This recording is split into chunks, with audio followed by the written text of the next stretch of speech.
"You're such a slob. There's no way you're my kid. Get lost, you pig," yelled Bob, and I stepped in to protect Luke.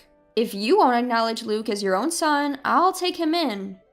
Days later, when the two found out that Luke had been on TV, they came to our house.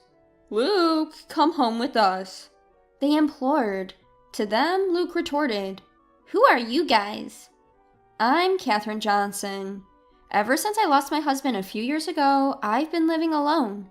Living alone in a big house was lonesome. Having no particular hobbies, every day was unbearably dull. However, there was one thing I looked forward to. That was seeing my grandson, Luke.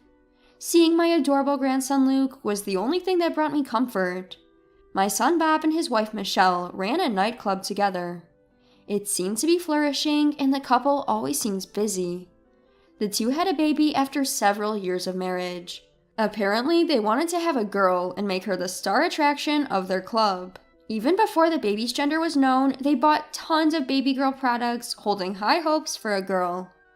However, the baby turned out to be a boy. The disappointment of the two upon knowing that it was a boy was profound.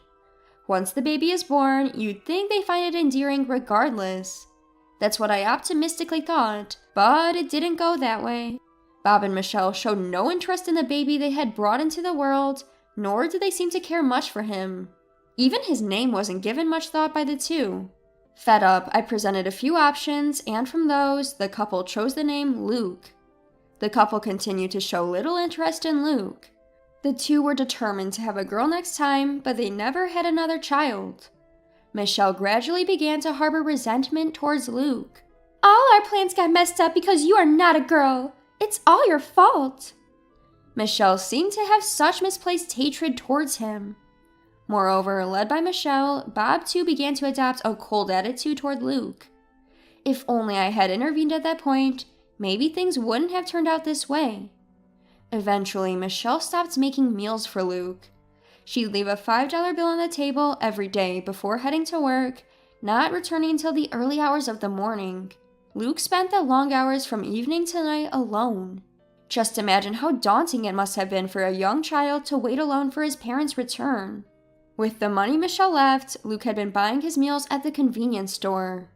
Still a young boy, Luke didn't consider things like nutritional balance and would often buy sweets and potato chips to eat. Furthermore, there were times when he would eat convenience store meals that were about to be discarded. A child going to the convenience store alone daily is inevitably noticeable. A sympathetic convenience store worker would secretly share some food with Luke. Thanks to this, even on days when Michelle didn't leave money, Luke was never without a meal. By the time Luke was in 3rd grade, his weight had exceeded 150 pounds. This was the result of his unhealthy diet of sweetbread, convenience store meals, and sweets every day. Bob and Michelle seemed displeased with this. Ever since Luke had put on weight, the two had been verbally abusive towards him. "Look at how fat you've gotten. Get a grip. You're not my child, you're just a fat burden. Get out, you're in the way." When I learned that they had said such things, it felt like my heart would burst. I wonder how Luke felt hearing such words from his father. Worried about Luke, I occasionally visited his house to check on him. From Bob and Michelle's tone, I had a hunch they were starting to resent Luke. I visited their home to confirm that they weren't doing anything terrible to Luke. One day, sadly, my fears came true. "There's no way a fatso like you could be my child. Get lost, you pig." As soon as I opened the door, I heard Bob shouting. I rushed towards the noise and saw Luke lying on the floor. Judging from his hand on his cheek, Bob must have hit him. "Bob, what are you doing?" I rushed over to Luke, pulling him towards me to shield him from Bob. Looking at Luke, he gazed back at me with a vacant expression. His look resembled that of surrender, and I regretted making such a young boy wear such a face. Bob seemed unaware of my arrival, his eyes wide as if they were about to pop out. "Do you understand what you're saying? Luke is genuinely your child," I yelled at Bob. Although Bob is my son I gave birth to, I couldn't comprehend what he is thinking at all. Even if Luke was not the daughter he had hoped for, I could not believe the treatment he was giving to his own innocent son. "If you don't acknowledge Luke as your child, I'll take him in." Both Luke and Bob were taken aback by my sudden words. From there, the conversation moved rapidly. Bob and Michelle, seizing the opportunity to rid themselves of their problem, accepted my proposal eagerly. Thanks, Mom. Now I can concentrate on my business, right, Michelle? Yes, thank you so much. On the day I took Luke in, the two of them said this with the brightest smiles I'd ever seen. That smile made me sad. I fully understood how little they cared about Luke. I had been observing, thinking that it would be best for Luke that he was with his real parents, but I strongly regretted not taking him in earlier. On our way back to my house, Luke said, I'm sorry, I'll grow up fast and move out. What on earth was he saying? When I asked him, Luke replied with a stoic expression.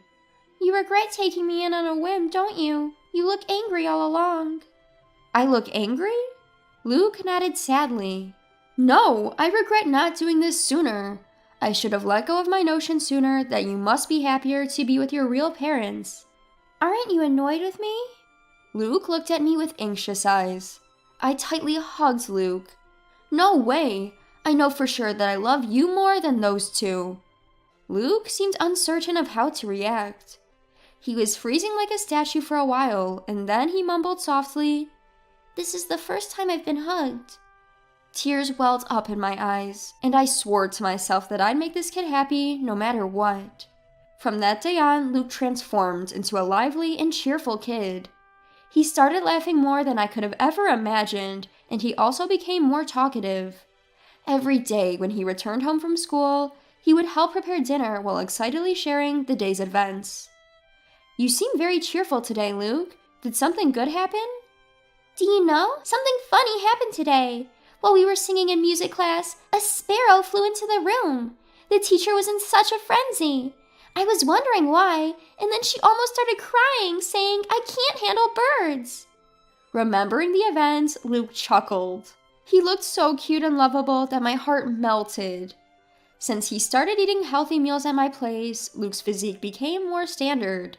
Although he maintained his childlike charm, his contour sharpened, making him look quite handsome. He shyly told me that the girls at school started talking to him more. Luke seemed happy every day, and I was relieved to see him that way.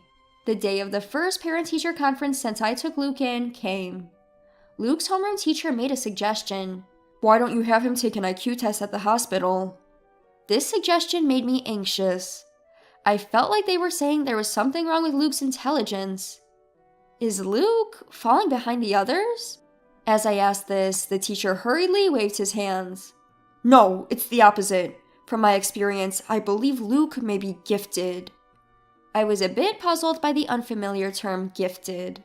According to the teacher, gifted refers to children who possess innately higher abilities compared to their peers. The teacher handed me a piece of paper. This is a graph showing the change in Luke's grades. At a certain point, Luke's grades have shot up significantly.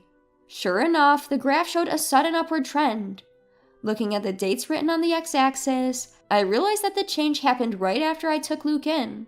I was surprised at how sudden it was, so I asked Luke, have you started going to cram a school or something? This increase is unusual though, but that wasn't it.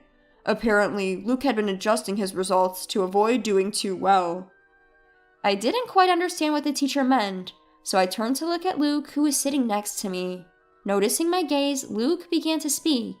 At my old home, if they found out I was doing well in school, they didn't like it. They'd say I was being cheeky and I'd get hit more than usual. Luke shrugged his shoulders. So, during tests, I would intentionally leave answers blank or get them wrong. I actually knew all the answers, though. Luke smiled smugly. Now there's no need for that, so I just take the tests normally. It's so easy it's boring. Even just reading the textbooks lets me understand everything in class, which isn't fun. I want to study something more challenging. Luke sighed deeply.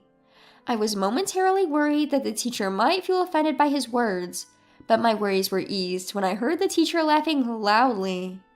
What do you think? If Luke is gifted, we might be able to provide support that suits him. Why not get tested at the hospital? If it's for Luke's benefit. With that in mind, I decided to take Luke to the hospital over the weekend. From what I can tell, based on his behavior at school and home, as well as the results of his IQ test, it seems that Luke may be gifted. The doctor spoke clearly. Luke's IQ was significantly higher than average, which surprised me. I had no idea Luke was this smart. No wonder he finds school so easy. To fulfill Luke's desire for more challenging studies, I decided to hire a private tutor for him. The tutor is a veteran who graduated from a prestigious American university, and he understands Luke's characteristics. Luke was pleased, saying it was more fun than school. He passed both the English and Chinese proficiency tests with the highest grade at the tutor's suggestion. When the tutor posted about his proud student on social media, it spread rapidly. Luke became the talk of the town, and we started getting interviews from newspapers and television stations. One day, while spending the usual time with Luke, the doorbell rang. "Oh, are the reporters here already?" There was still about 30 minutes left until the interview time. I opened the door expecting the reporters and was surprised. "Long time no see, Mom. I've come to get Luke." There they were, Bob and Michelle. "What brings you here?" When I asked, Michelle flashed a bright smile and replied, "Dear mother-in-law, thank you for caring for Luke until now. From now on, he will live with us." I couldn't believe what I was hearing. What on earth is this woman talking about? "You must be joking. Luke has an interview soon. I'm very busy. Please leave." Upon hearing the word interview, Bob and Michelle's eyes lit up. "So it really was Luke." "We saw it on TV. Our son is truly remarkable." Their faces turned towards each other, excitement bubbling between them. And then they blurted out an outrageous idea. "If Luke comes back, our shop will be secure." Beside Bob, Michelle was nodding fervently. "If we get customers who come to see Luke, our sales will go up." "In the long run, we could even leave the management to him. That would make life easier for us." I was astounded at the self-serving thoughts of the two. After claiming that Luke isn't their child, they show up to take him back when they realize how talented he is. A child is, Luke is, not a possession of his parents. Don't you understand? I had reached the limit of my patience. Just as I was gearing up to give them a piece of my mind, Luke appeared behind me. Seeing Luke, Bob and Michelle broke into smiles. Their smiles only stoked my irritation. However, their smiles were shattered by a single phrase from Luke. "Who are you guys?" Luke asked, staring at the two straight on. They looked bewildered. "Who are we? We're your dad and mom. You're our beloved child who I suffered to give birth to." Michelle's words made me feel sick. How dare she call him her beloved child? Just as I was about to retort, Luke smirked and said, "My only family here is my grandmother. I don't know you people who abandoned me." He stated this firmly. "Luke, that woman is your grandmother, not your mother. Come back home with us." Bob tried to persuade him gently, but Luke glared at him. "My home is here with my grandma. Unlike you, she's always shown me love. You abandoned me, and now you want to reclaim me because you think I'm useful? You're not my parents." It was the first time Luke had ever raised his voice like that. Bob and Michelle cringed at his outburst. Bob, visibly irritated, tried to grab Luke's arm. Just as I was about to intervene, a voice called out from behind Bob. "Is what he said true? Did you abandon him?" Journalists began to gather around, their faces solemn. They had come to interview Luke. It was already the time of our appointment with them. Reporters surrounded Bob and Michelle. They circled Bob and Michelle, firing off questions at them. Later, this interview was broadcast on television with the sensational title, "The Sad Past of a Genius Boy, Confronting the Parents Who Abandoned Him." The impact was immense. The couple was lambasted on social media, and their business received numerous angry calls. "How could you abandon him just because he wasn't a girl?" "Don't try to manipulate your child for your own convenience." On top of the angry calls, crowds of people apparently gathered to see the faces of these terrible parents. Needless to say, business could not operate normally under these conditions. In desperation, Michelle reached out to her parents for help, only to receive a cold response. "You reap what you sow. Deal with it yourself. We have no intention of helping anyone who would abandon their child." Bob and Michelle were universally scorned and abandoned. The two of them were reportedly upset, crying out, "Why is this happening to us?" Hopefully this incident will be a wake-up call for them. Although, given their current attitude, the prospects seem bleak.